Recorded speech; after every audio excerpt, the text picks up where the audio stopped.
Sometimes, the hardest wounds to heal are the ones no one can see. After experiencing trauma, some people continue to relive fear, anxiety, and painful memories long after the moment has passed. This is post-traumatic stress disorder, or PTSD, a serious mental health condition that affects many people silently, every day.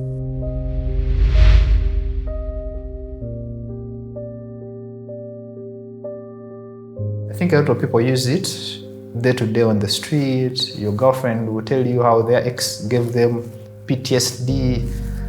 Everyone will talk about PTSD because it's much more common. So today I would like to talk about it with a little bit of in-depth details so you can know about it. Post-traumatic disorder is a mental disorder or a psychiatric disorder that is characterized by people who have who have witnessed or experienced a traumatic event, and they do not heal from that.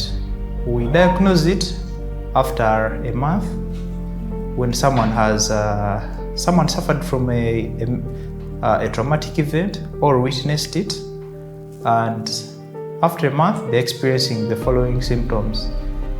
So those symptoms, I will just break them down into 4 areas, because not everyone that experiences a traumatic event gets PTSD. About 70% of people worldwide go through traumatic events. Of them, it's just about 6% of them that get post-traumatic disorder. That's, which is experiencing these symptoms that I'll talk about for more than a month. So what are the symptoms? The symptoms, for medical purposes, we use the DSM-5, which is a book of the American Psychiatric Association, where we classify them under 4 areas. So if someone experiences this, we say this person is having PTSD. So the first thing is intrusion.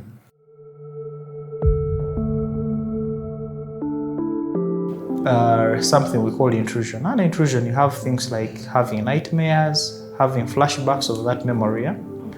2, we're having things of avoidance. So you avoid anything to do with that event that you witnessed. Then 3 is we are having negative thoughts or changes in things like in mood. Then lastly is hyperarousal. So in hyperarousal, so anything to do with that particular event, seeing maybe anything on TV, someone talking about it, you're triggered by that event beyond the normal reaction that someone would have. Yeah. So for example, you see a kid who was raped. If you've ever been raped and you sustain PTSD, when they talk about a rape, you're actually aroused. You may start crying. That's what you call a hyperarousal. So just to re-echo them, not everyone that goes through a traumatic event gets post-traumatic stress disorder.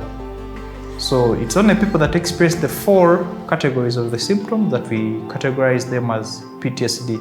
All those symptoms must have happened for more than a month. The causes of the trauma.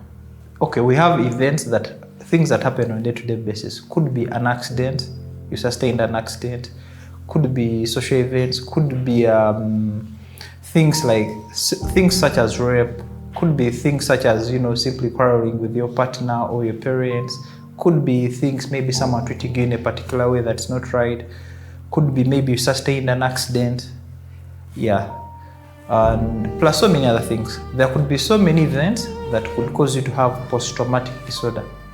So anything that puts you in a situation where you may not easily forget about that event. So those could be social, could be economic times. Some people may have PTSD, for example, for COVID, because they were put home for what? For almost a year, and therefore they never forget that, and they're aroused whenever I talk about maybe a lockdown. So anything to do with an event that causes you to, probably you're not going to remember the event, and then you experience the the four categories of symptoms I've told you about. So for people that with PTSD, they could have, many of them actually depressed.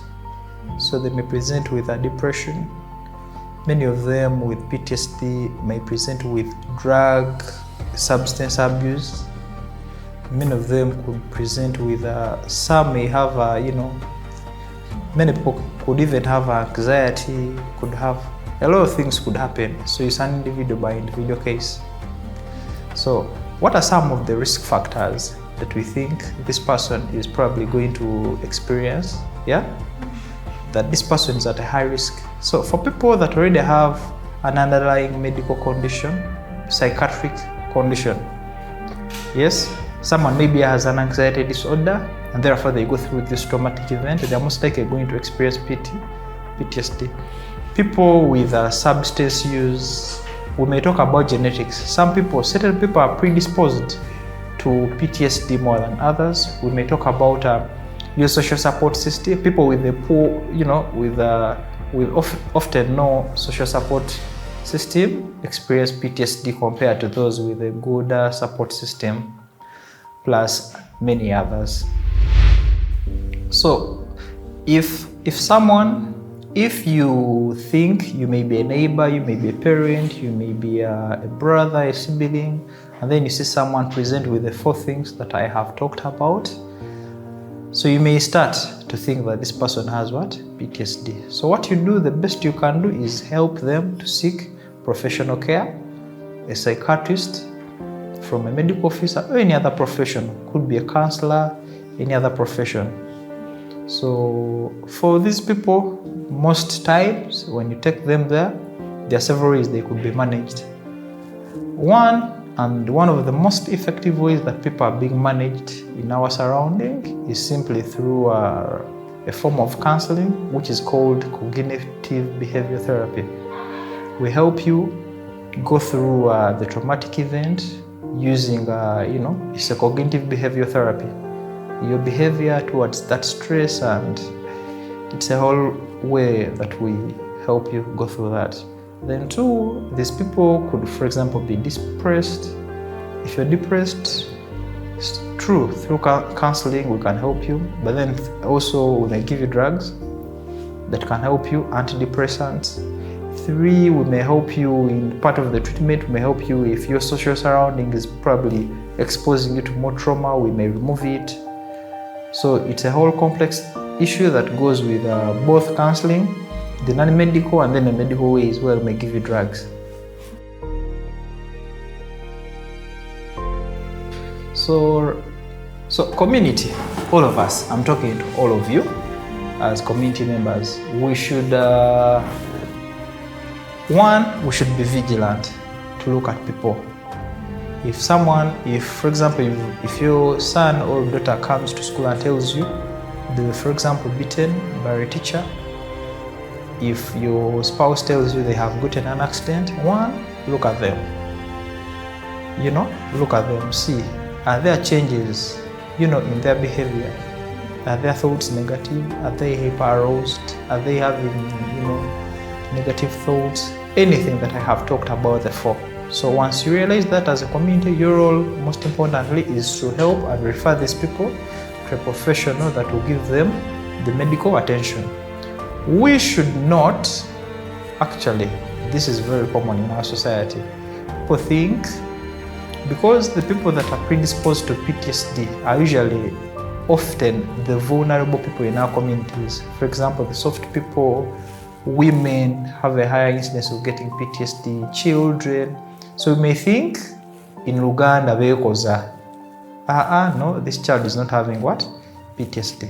It's better you do not diagnose it, refer them, it is your main what?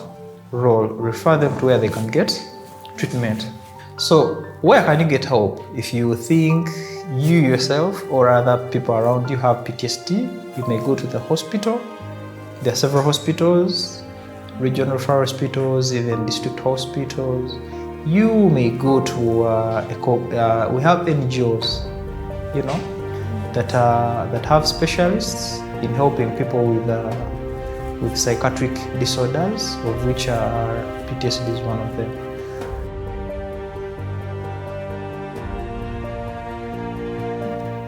So my closing remark is, I would like to once again say, let's be very careful when people tell you about what they've experienced. Take it with caution and always monitor them, because many people in Uganda, we say about 3.9% of people have actually had a post-traumatic stress disorder. And this is something that could be, if recurrent events occur, this can actually be chronic. So let's help our neighbors, brothers, sisters, and they could actually be better. So our role is to identify, let's not criticize people that have PTSD. We help them to heal. Thank you so much.